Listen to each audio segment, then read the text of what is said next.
Sería una... ¿Cómo se llama cuando alguien que se dedica a esto hace la claqueta, pero no para jugar como hacen los demás? No sé, ¿tiene un nombre?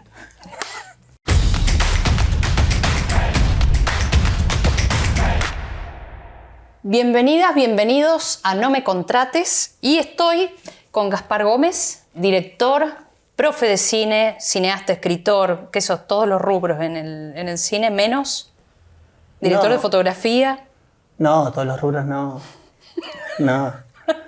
No, yo me considero, sí, director y he trabajado mucho en producción.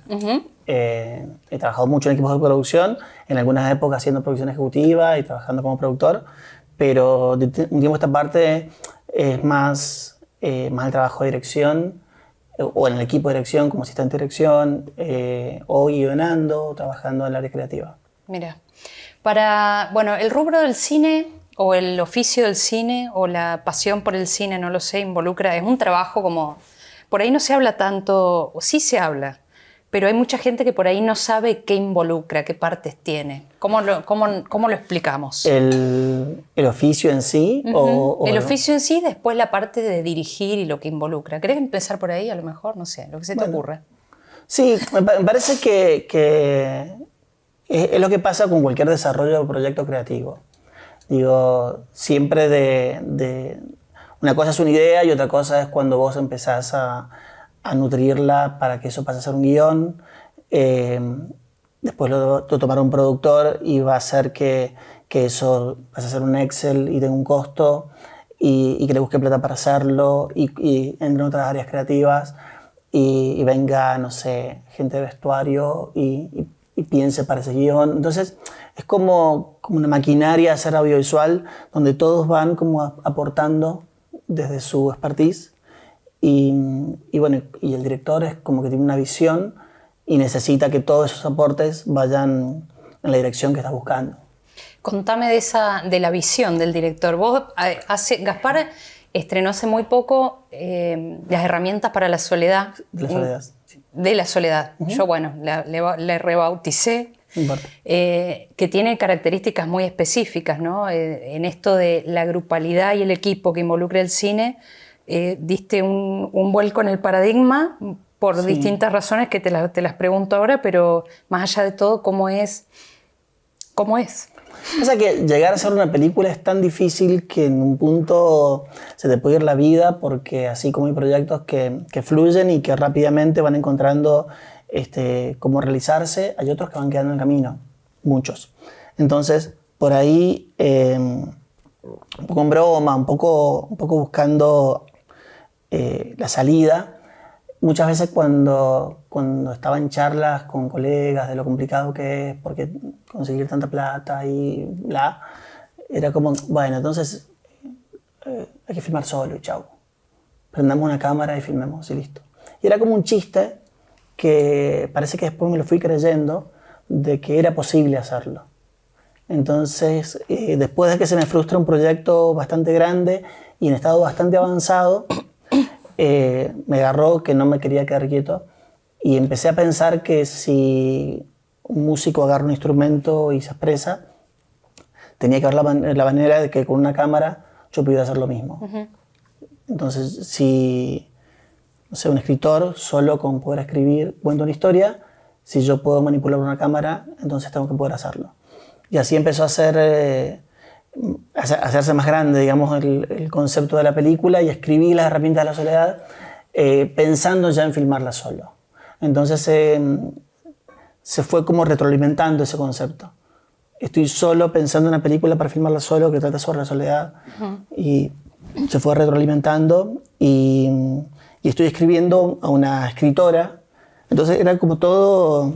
Contá la sinopsis. Es una novelista que está en sesión de terapia contando la novela que está escribiendo y a medida que va explicando su novela empezamos a darnos cuenta que en realidad un poco está hablando de ella y qué cosas está escondiendo de ella en su obra.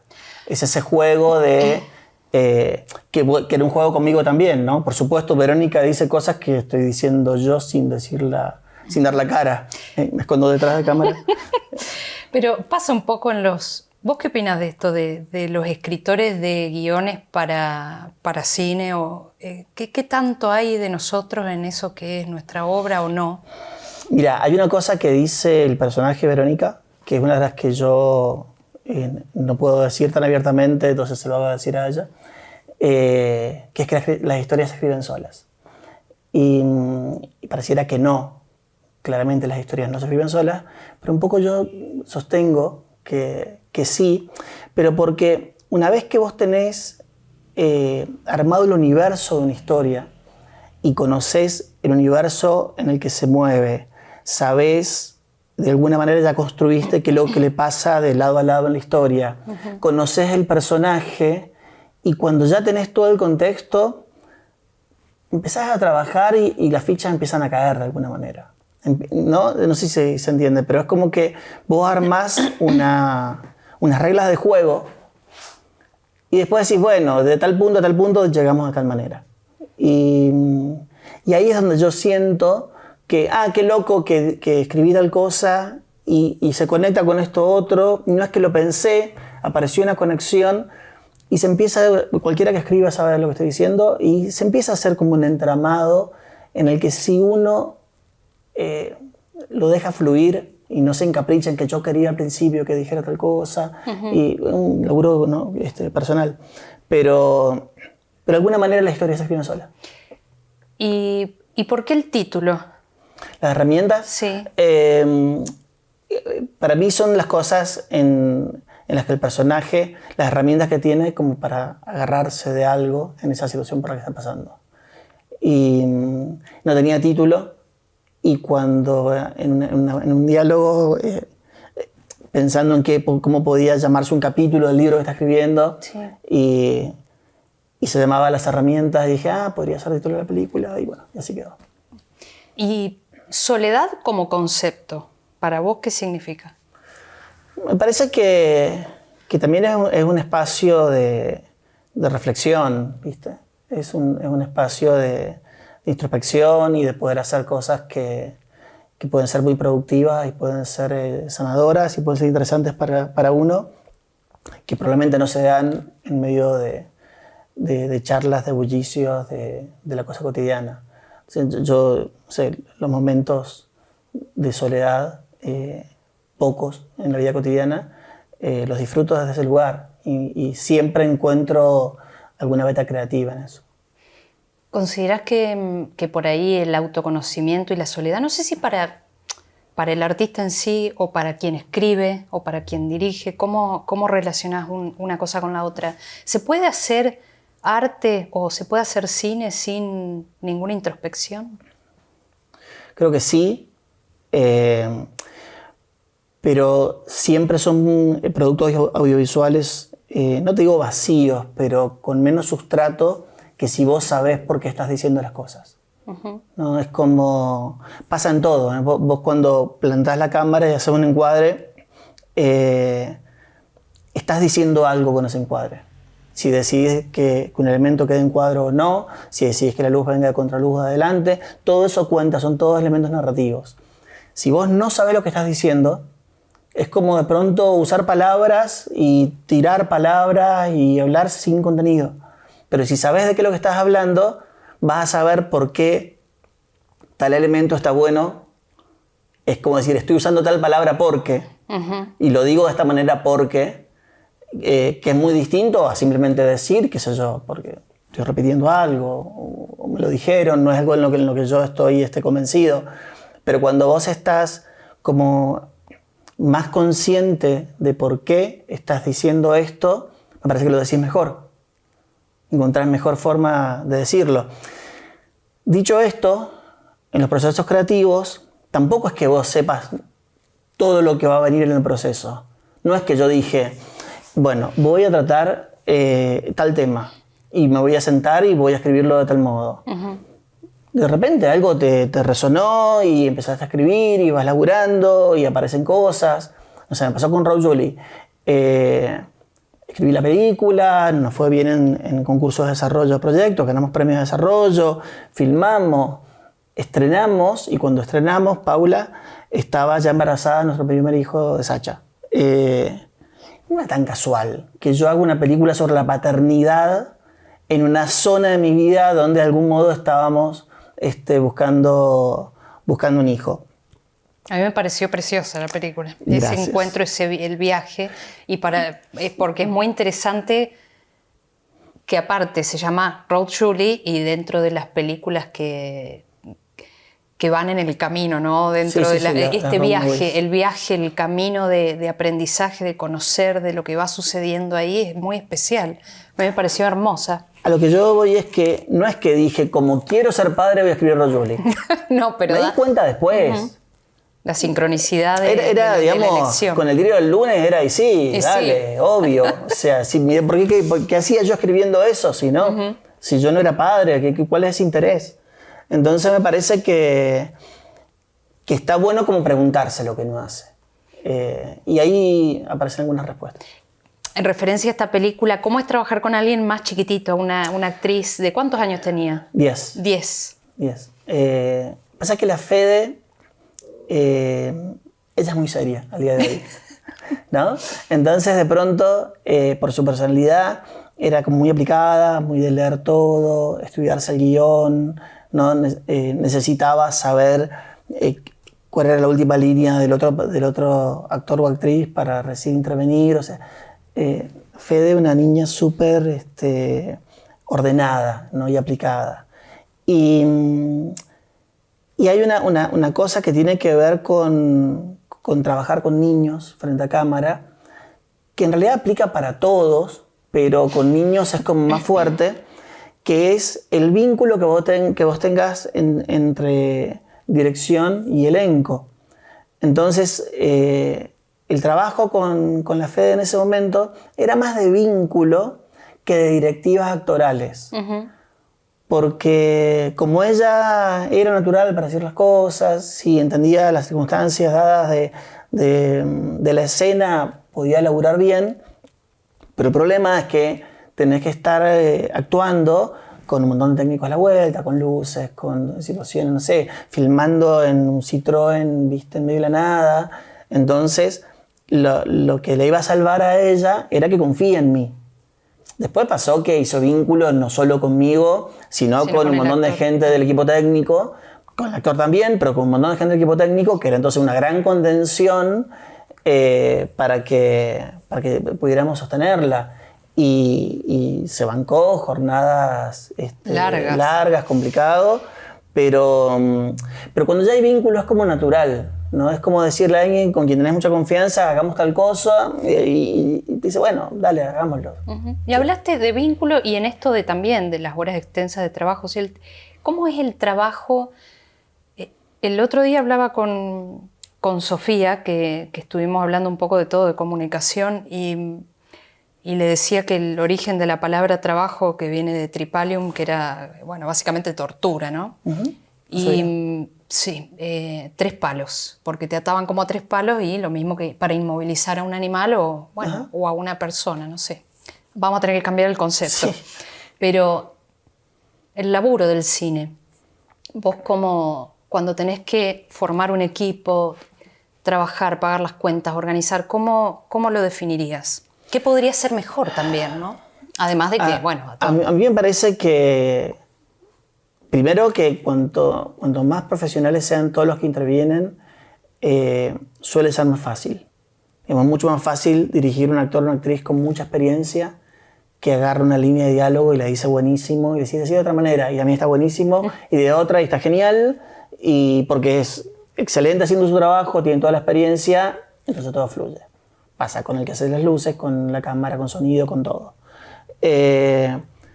Después pasa que cualquier rodaje, y más si es un largometraje, pasas muchas horas conviviendo con gente, a veces en espacios reducidos, a veces con apuro, con tensiones, con problemas. Y es ahí donde se ponen en tensión las personalidades de la gente, cómo se vinculan con el resto de los trabajadores. Y si la gente está más o menos bien de la cabeza y tiene su salud mental medianamente controlada, digamos, un placer, porque somos todos diferentes engranajes de una misma maquinaria, y fluye. Si todos entendemos que estamos haciendo esto para que salga la mejor toma posible, y eso sabemos que tiene un sentido dentro de la película que estamos haciendo, no hay ningún motivo para que le estemos pasando mal. Después pasa que, bueno, como cualquier laburo, ¿no? Tenés gente con personalidades más difíciles, y si tenés que estar mucho tiempo juntos y hay ahí, viste, un encontronazo, es más difícil todavía. Claro, porque eso pasa un montón. O sea, esto de la convivencia en el cine, que para mí me parece tan mágico, tan no sé, eso es una de las cosas que más extraño, de convivir tal vez, no sé, a veces, qué sé yo, 18 horas porque te tenés que quedar en un lugar y verle la cara durante un periodo como sí, es así.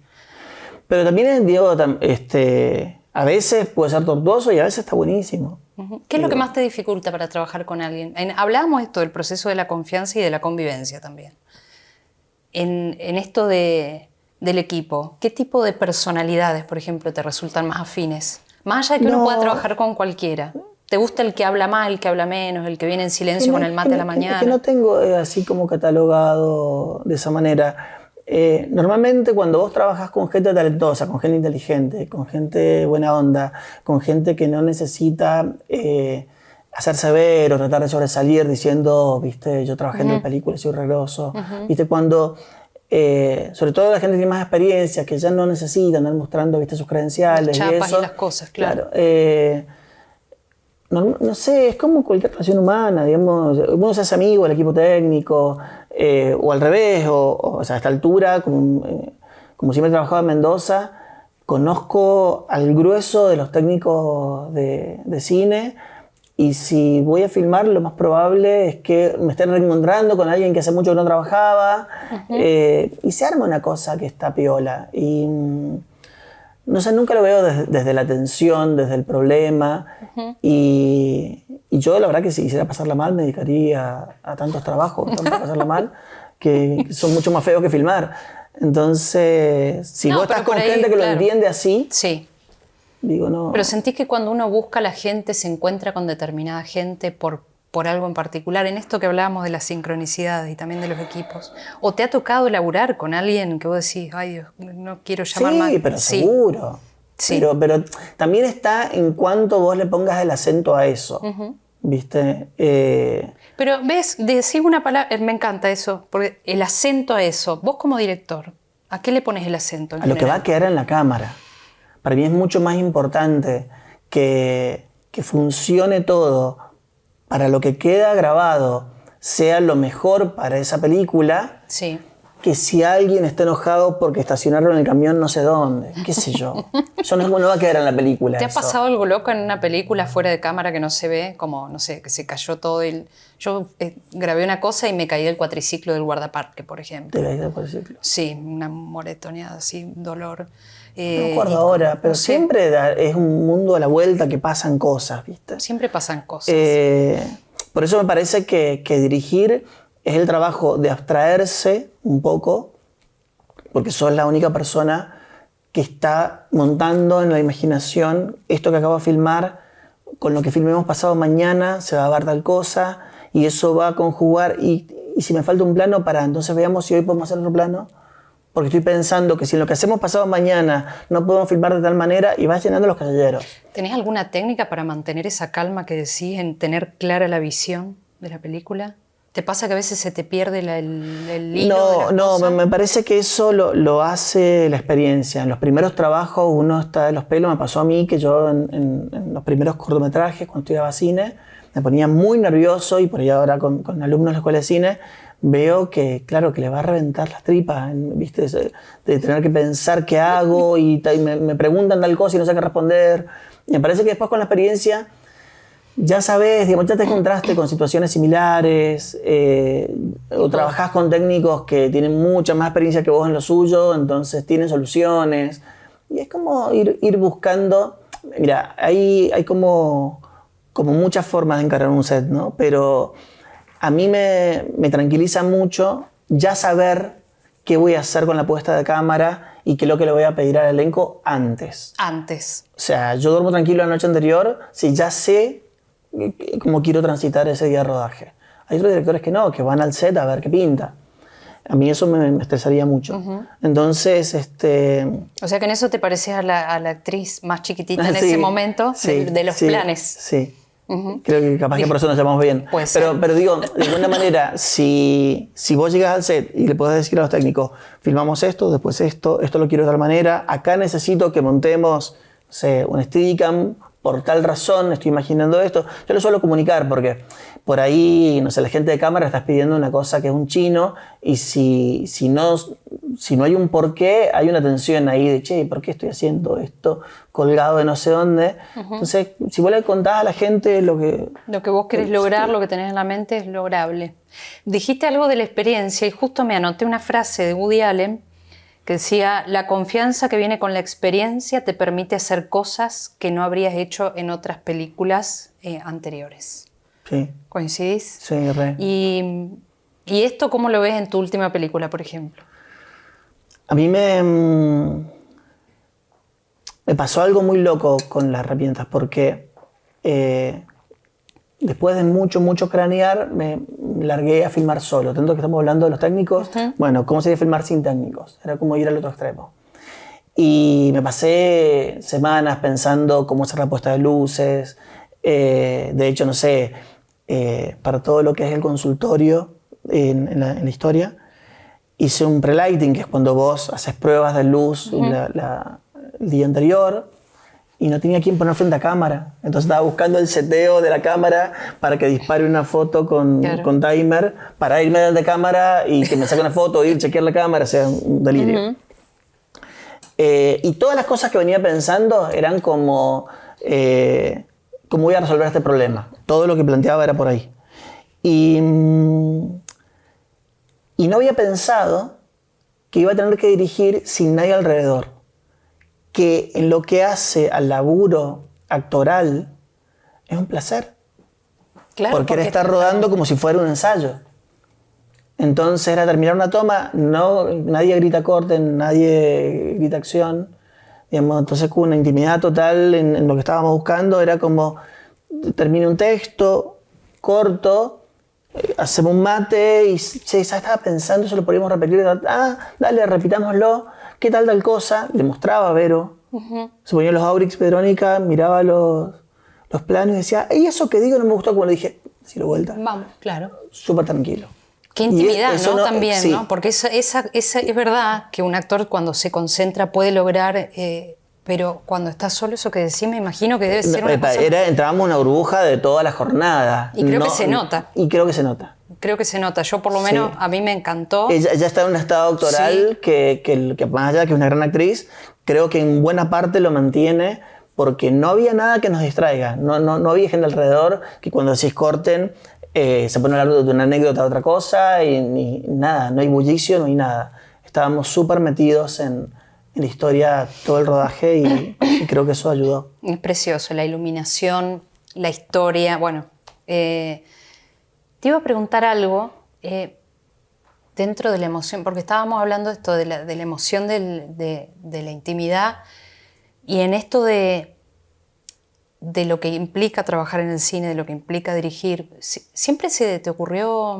¿Vos te acordás cuándo fue la primera vez que decidiste que querías estudiar cine audiovisual? Sí, eso fue porque yo estaba en el secundario y me gustaba la psicología. Si ves las herramientas de la soledad, claramente me sigue gustando. Pero en Mendoza psicología es privada, entonces ya era todo un tema en casa con garparla. Yo tampoco estaba 1000% convencido, entonces había una cosa ahí medio poco clara. Y apareció MTV. Y como a mí me gusta mucho la música y empecé a ver compulsivamente videoclips y a fijarme quién dirigía. Yo lo mismo, igual. Me parecía, viste, fue una época impresionante de que apareció un nuevo lenguaje audiovisual en televisión. Y era como, bueno, no, yo no sé, seré psicólogo o lo que sea, pero voy a hacer videoclips, ¿no? Digamos, era como que quería hacer videoclips. Y cuando terminé quinto año, lo de psicología estaba reverde porque no había hecho nada al respecto.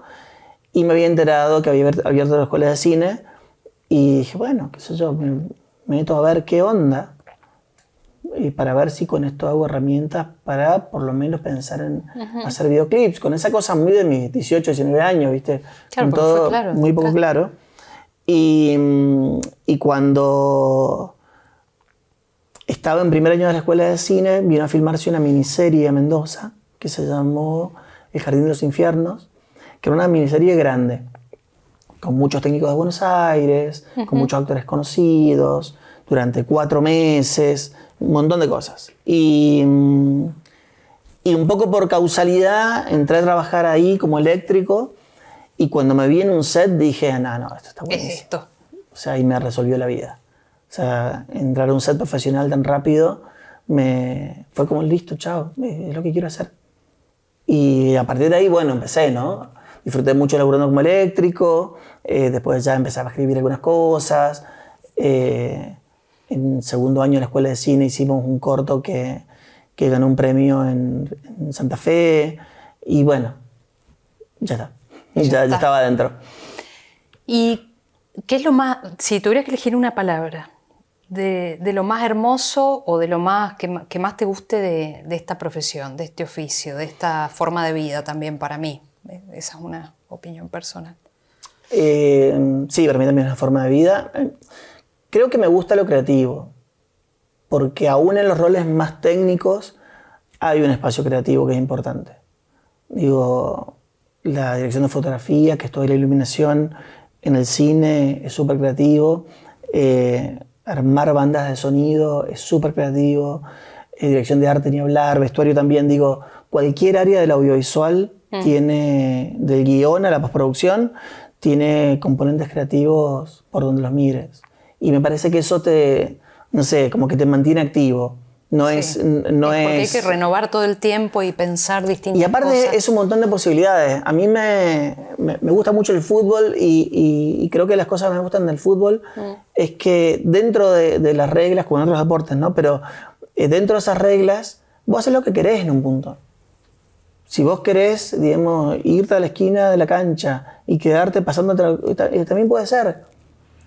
Y puede que tomes una mala decisión y te hagan 90 goles. Bueno, pero hay mucha libertad dentro de la regla del juego. Eso te iba a decir, eso es lo que te estaba escuchando, libertad. Y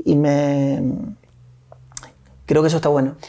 Y la mayor dificultad en esto yo lo pienso así, ¿cómo mantengo el deseo cuando a veces tantas puertas se cierran o cuando también la guita... Agarrás una cámara y filmas sola. Lo voy a hacer. Chao. Pero vos, ¿cuál dirías que es la palabra más difícil? Sí, la financiación. La financiación. Sí. Y las pantallas estábamos hablando antes. Sí, las pantallas también, porque vos pensás que cuando vos tenés un proyecto por afuera de las grandes productoras, hacen los caramelos y son dueños de los kioscos. Claro. Entonces tienen toda la cadena armada. Y cuando vos vas con una película a cualquier cadena de las que conocemos de los shopping, es como, bueno, nosotros ya tenemos previsto pasar todas las películas que vienen de Estados Unidos con todo esto. Y bueno, depende de la voluntad ahí de que te den un espacio, pero no es que te estén esperando. No pasa eso. Y lo que pasa, que es lo que me encontré como una pared con las herramientas, que como esos sistemas de salas dejan muchas películas afuera, las otras salas, como decir la Universidad de Mendoza, como no sé, el Municipal en Córdoba, y así, que son 1, 2 por ciudad y no mucho más, tienen unas agendas explotadas, porque todo el otro cine está buscando esa pantalla, que encima tiene poca promoción y lleva poca gente. Claro. Más lo que ha pasado con las plataformas, donde el hecho de que uno pueda tener una pantalla de muy buena calidad en su propia casa y tener plataformas acá, que, claro, entonces cambió el consumo también. Y cambió la cabeza del consumidor, por decirlo, porque en esto es mirar cine o consumir cine. Para mí es mirar cine, no consumirlo, pero también es un producto. Sí. Digo, pero antes ir al cine era un ritual. Y hoy... Como escuchar música era un ritual. Claro. O sea, la gente tenía su living con un buen equipo de música y se vamos a escuchar música, sacaba un vinilo que elegía y era un momento para escuchar música. Digamos, cambió. Y hoy cambió. ¿Y en este cambio vos dónde te sentís identificado como espectador? Yo creo que como muchos voy rebotando de una experiencia a otra. No, a mí me cuesta mucho ver series, sobre todo si tienen muchas temporadas y eso me cuesta. Me sigue gustando más el formato de una película de 1 hora y media, 2. Voy poco al cine. Eso te iba a preguntar. A mí no me gusta ir al cine, por ejemplo. Me gusta ver películas, sí, pero sí.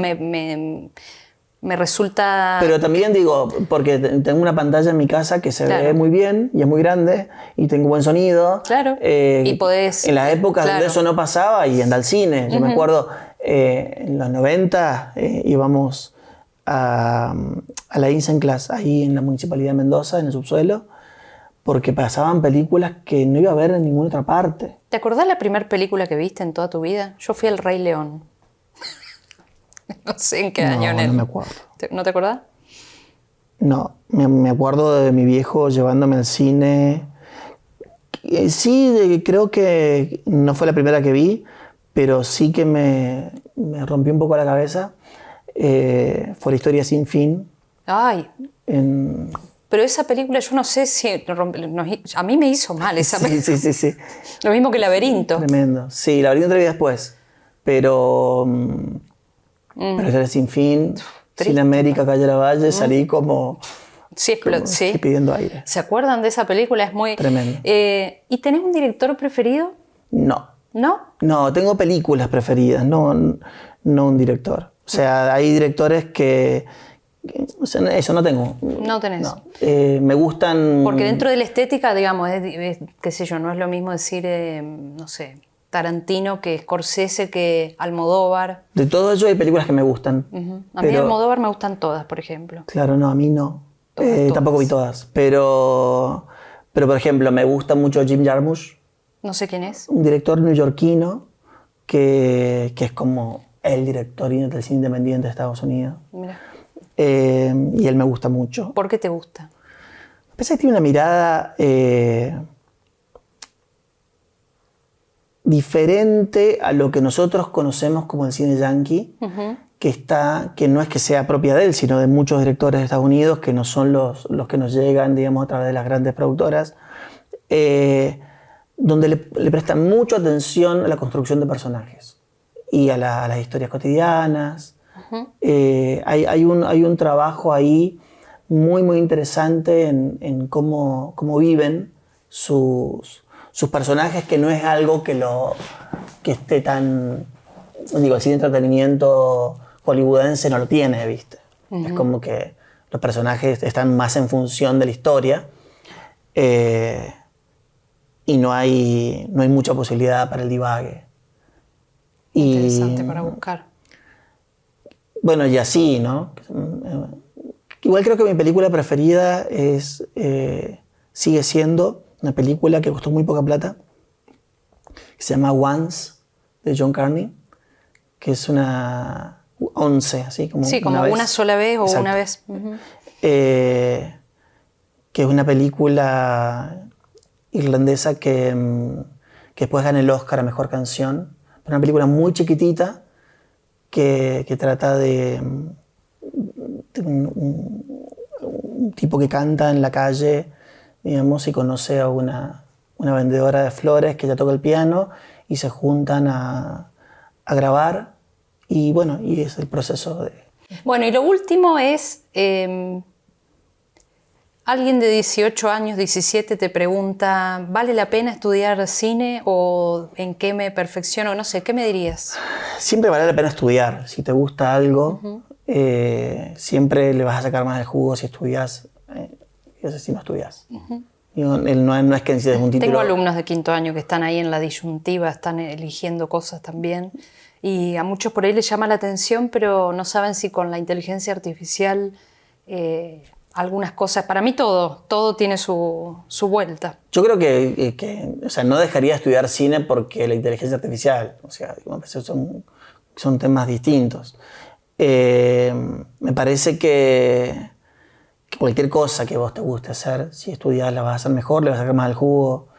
Si te gusta la música, puedes tocar muy bien. Si estudias música, le vas a sacar más de jugo, qué sé yo. O vas a encontrar atajos, ¿viste? Por ahí vas a estudiar cine y algo que a vos te llevó un montón de tiempo sacarle la ficha porque en una película vi tal cosa y me parece que viene un tipo y te la dice. Claro. Te lo explica. O te da un libro que habla de eso. Entonces, sí, para mí siempre está bueno estudiar. Pero bueno, pero no es un título habilitante, no soy un cirujano. No es que si filmás sin haber estudiado formalmente... ¿Siempre hubieras estudiado lo mismo entonces, el arte? Sí. Bien. Te agradezco un montón por estar acá. Un placer. Gracias por allá y nos vemos para el próximo episodio. Dejo las redes de Gaspar abajo. Gracias.